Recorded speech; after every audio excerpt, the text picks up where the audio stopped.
Welcome to the J.John and Tom Wright podcast.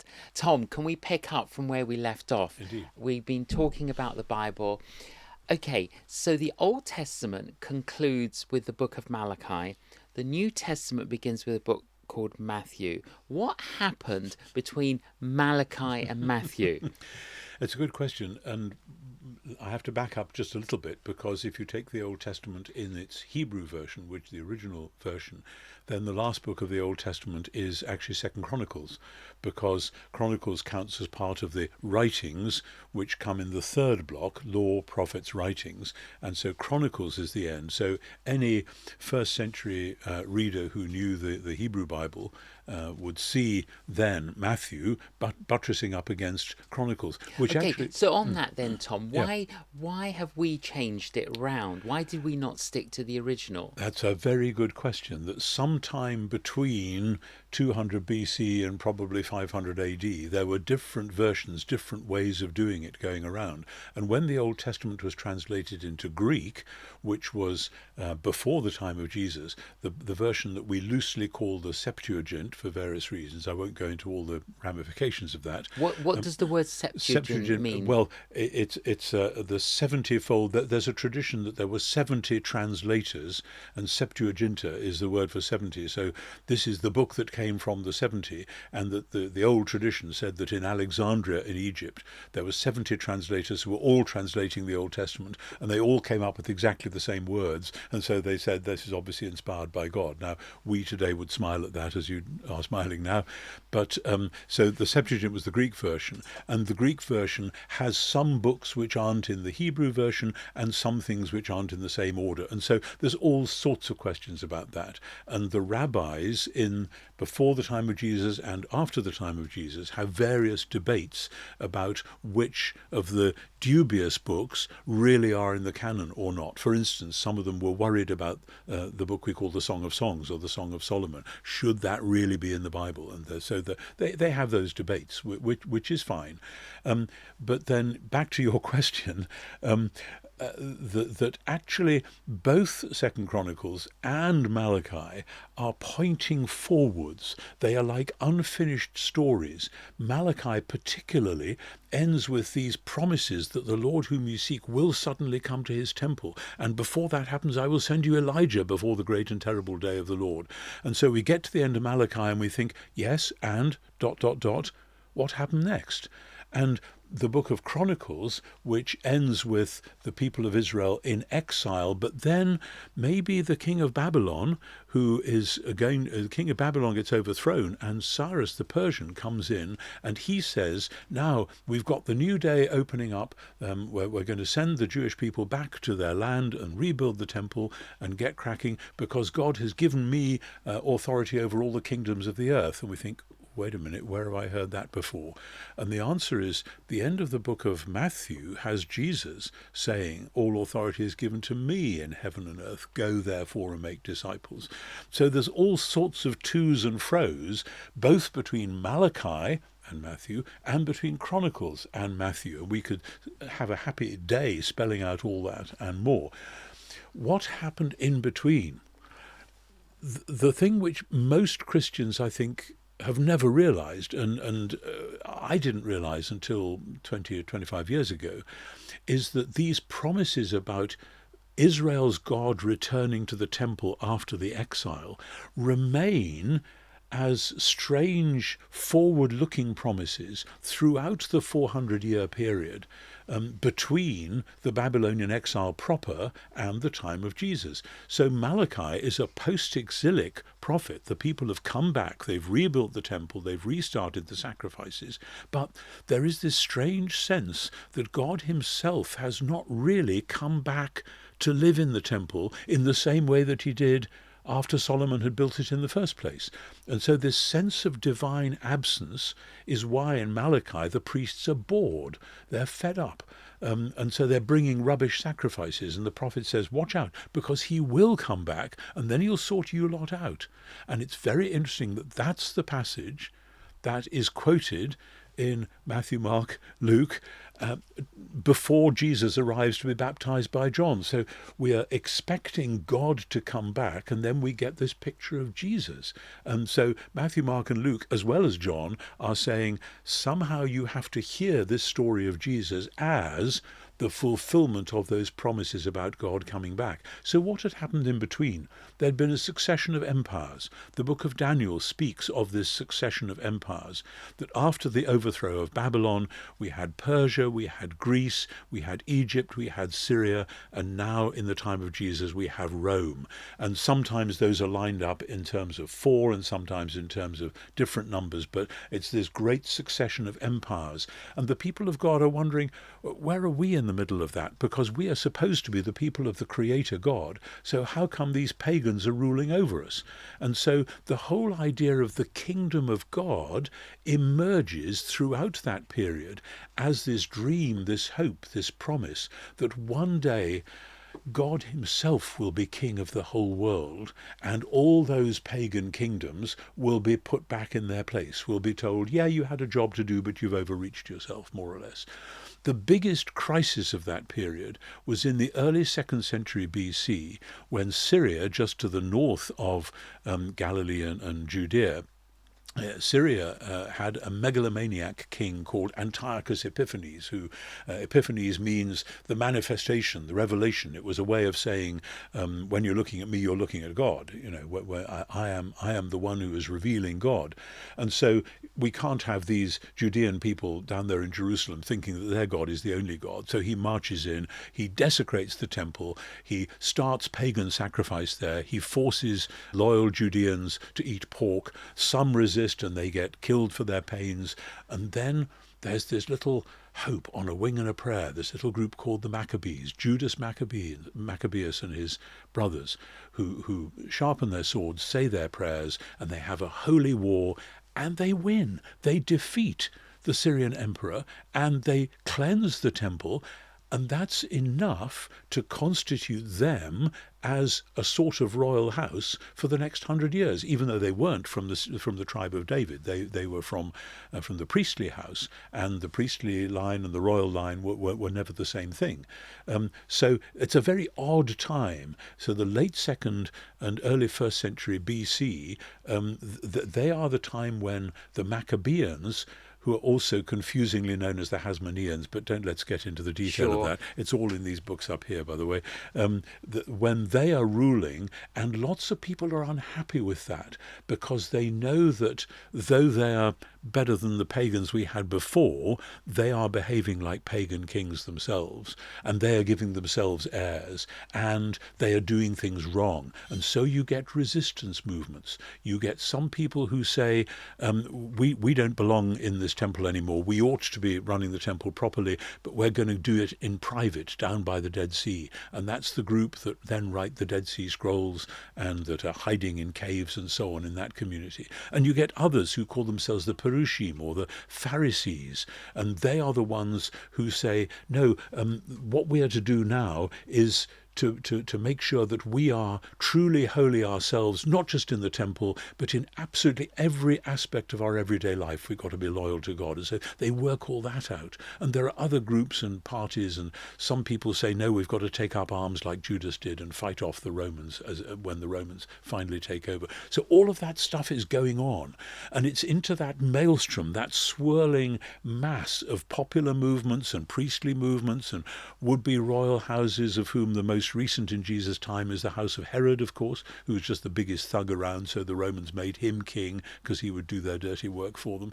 And it's into the middle of that Matthew and the others tell the story of a young man coming in to Galilee and saying, it's time for God to become king, and this is what it's going to look like. And he starts doing and saying things which show what it looks like when God becomes king.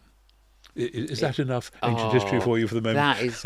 It is wonderful history, Tom, and very illuminating. I'm just taking a moment to let you know about my children's book, That's a Good Question.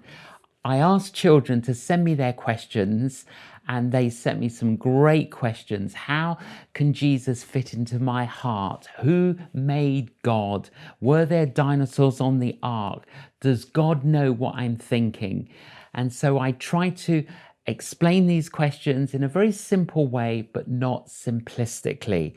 That's a good question, available from bookshops or jjohn.com or amazon.com. Now back to the episode.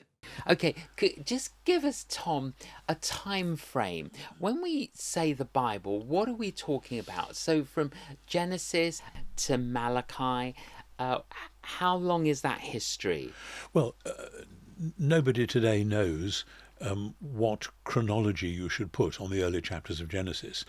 Archbishop Usher, 3 or 4 centuries ago, reckoned that Genesis 1 took place in what we would call 4004 BC, because he worked out the ages of the early people mentioned there and calculated it back. Now, no reputable scientist today would say that the world began in 4004 BC.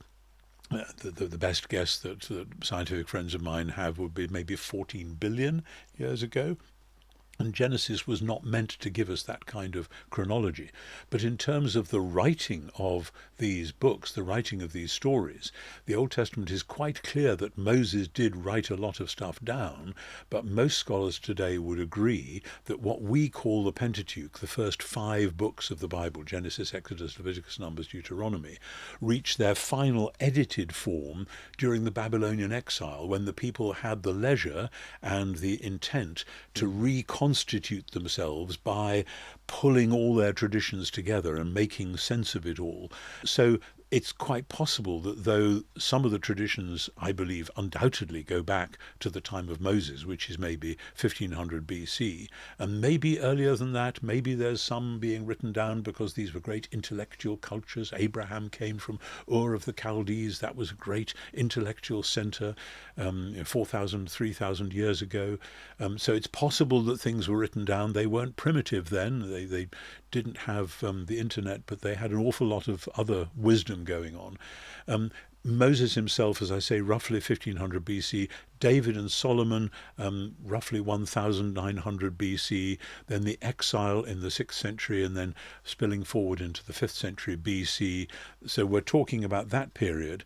And then we arrive with the time of Jesus. Frustratingly, we don't have a precise date for Jesus' birth, but the best guess would be something like 4 BC. The people who did the AD BC calculations a few centuries later got it wrong. Only slightly wrong. And you know, they did a pretty good job, actually. And it was a monk, wasn't it? Yes, it was. Dionysius Yes. Exiguus, Dennis the Little. So he did a good job. He did a pretty good job. Yes, he did. But then the New Testament is basically all written in the 1st century. Now people debate whether some bits of the New Testament, e.g. the book of Revelation, was written before the fall of Jerusalem in AD 70 or after. Those debates continue. I don't think a great deal hangs on it, actually. But by the end of the century, end of the 1st century, all of what we call the New Testament is there and is being read in churches. Again, some people want to say, oh, I think 2 Peter wasn't until 150 AD or something, but that would be an outlier position. And again, that doesn't hugely matter. What matters is the historical sense that the more we know about the 1st century Jewish world, I keep gesturing here because this is where a lot of books about 1st century Judaism live, the more we know about that world, the more sense it makes to think of a young prophet striding into Nazareth or Capernaum and saying, time for God to be king, and this is what it's going to look like. And that's the message of Jesus. And it makes the sense it makes in that historical context. It's not a generalized religious message that could have come about 400 years earlier or 400 years later. It means what it means in that 1st century context. It's as though God is doing this explosive thing in roughly the years, 27 to 33 AD, from which everything else is going to follow. So that's the sort of chronological climax and then centre, and everything else has led up to that or led from that. I often say, Tom, that if you want to hear God speak, read the Bible. Yeah, If you want to absolutely. hear God speak audibly, read it out loud. Well, that's, do you know, that's a very good point. I was working with a group in New York not that long ago who were very keen on reading large chunks of the Bible out loud. And the way that they did their meetings, instead of having like 10 verses read and then a half-hour sermon, they would have somebody doing a 5-minute introduction and then have 4 or 5 or 6 chapters of Matthew or Acts or whatever Just read. but read by people who knew how to read. I mean, Yes. part of the problem we have in churches often is that, oh, it's so and so's turn to read, so just and then blah blah blah blah blah, and it's hopeless. But actually, this stuff is alive. Yes. One of my favourite memories. Can I just share this? I was Absolutely. lecturing at Regent College, Vancouver, several years ago now, 20 years or more ago, and Gordon Fee and I were co-teaching a class, and there was one of the students taking this class was a professional actor, and having discovered that, every evening Gordon and I decided which passage we would give him to do the next morning. And I remember one time we decided we wanted him to do Isaiah 40, the whole of Isaiah 40. It's a long passage, and so every evening we'd give him this, and he would learn it overnight. And then we'd come in and we'd say a prayer and we'd sing a hymn and we'd settle down. And then he would have a radio mic, and from somewhere in the auditorium you would hear this voice: "Comfort, comfort my people, says your God." Where's this voice? Where's this? And then he would get up from his seat and walk down through the auditorium, speak to the heart of Jerusalem and cry to her that her warfare is accomplished, and so on. And everyone is realizing It's that the wow this is factor. electrifying stuff. How different from, here is the first lesson. Absolutely. So it doesn't actually take much to make people realize that this stuff is dynamic. It's alive. It is alive. So the question, Tom, how should we read the Bible? What advice would you give to someone who's just become a disciple of Jesus, has just begun following Jesus? How would you encourage them, instruct them in reading the Bible? Well, at the risk of offending any teetotalers, I would say the Bible needs to be sipped like a fine whiskey and drunk like a pint of Guinness. In other words, you've got to do the tiny, intimate stuff, get to know this verse, get to know this psalm, get to know this parable, live with it, pray with it, see what God is saying to you through it. But then, at other times, read the whole of the letter to the Romans straight through. It'll Yes. blow you away. In one sitting. In one sitting. Or read the whole of Isaiah 40 to 55 in one sitting. Why not? The way that many... Just as you would do if you'd received a letter from someone. Exactly. You're not going to read it in parts. Exactly. Now, I've often said to people, when Phoebe went and read Romans in the Roman churches, she didn't just read chapter 1 and say, "No, come back next week and I'll read you chapter 2. She read the whole darn thing. And did they understand it? Of course. Of course they didn't. Who could understand all 16 chapters of Romans at one sitting? So you can bet your boots they invited her back the next week or the next day. Let's hear this again. And how can we make a copy of it, because we need to study it for ourselves. But to feel it flowing, for me, music is really central to my life. And I've often said to people, when you go to a great concert and hear, say, my favourite would be a Sibelius symphony, but imagine a Mahler symphony or the earlier ones, a Mozart, or you don't expect to be able to come out of the theatre and whistle all the tunes straight away, but you've been changed by it. It's taken you somewhere. It's made your heart expand. It's blown your mind with the energy of it, and then you want to listen to it again, of course. Now, in the same way, people will say, "Oh, if I read all that much, I'll never remember it all." And the answer is, that's not the point. Let it do its work, washing over you like a tidal wave. That's the sort of the whole thing. That's like drinking the whole pint at one go. And then there will be other times when you want to come back and say, "Now, this verse has really spoken to me, but I want to dig down deep into it. I want to get 3 or 4 commentaries. I want to find somebody who knows the Greek who can tell me what precisely this word means." So do the microscopic thing. And then there will be other things in between. But in other words, there are many, many different ways. But I would say that any Christian who is physically capable of it should be reading the whole Bible at least once a year. That's a basic discipline.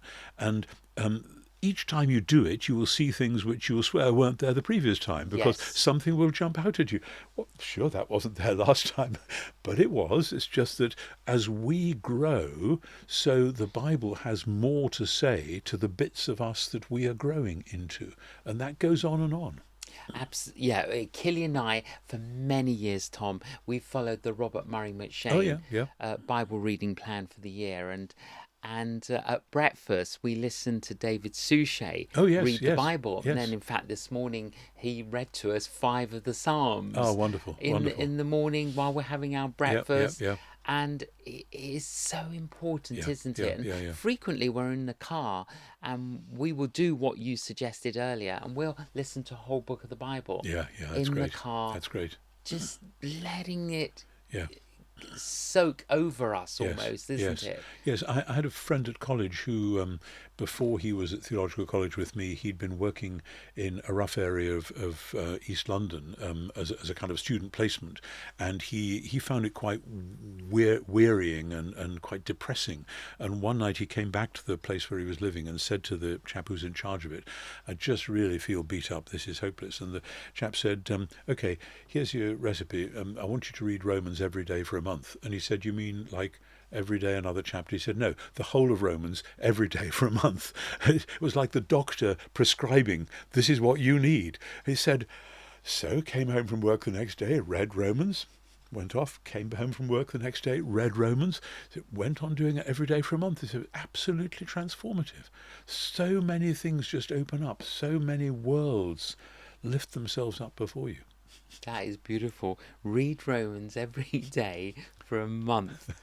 That is And actually a very challenging. it is. But as you said, if one does that, All sorts of things. Who knows? Who knows what will happen? I mean, whenever we take any bit of the Bible seriously in that sort of way, God can and will use it. I mean, there are orders of monks and nuns who go right through the whole Psalter every week. I think there are some still who go right through all the Psalms every day. I'm not sure how you can even do that. That's a lot of hours you're spending in chapel. But the thought of having all 150 Psalms yes, so present to you. I mean, I normally read one psalm a day, or in the shorter ones, I sometimes will read two. But the thought of all those psalms flowing over the Anglican prayer book, as you know, the old one, yes, gives you roughly 5 a day because it gets through in a month, and that's a good diet, actually. it is. Thank you for Thank joining you. us.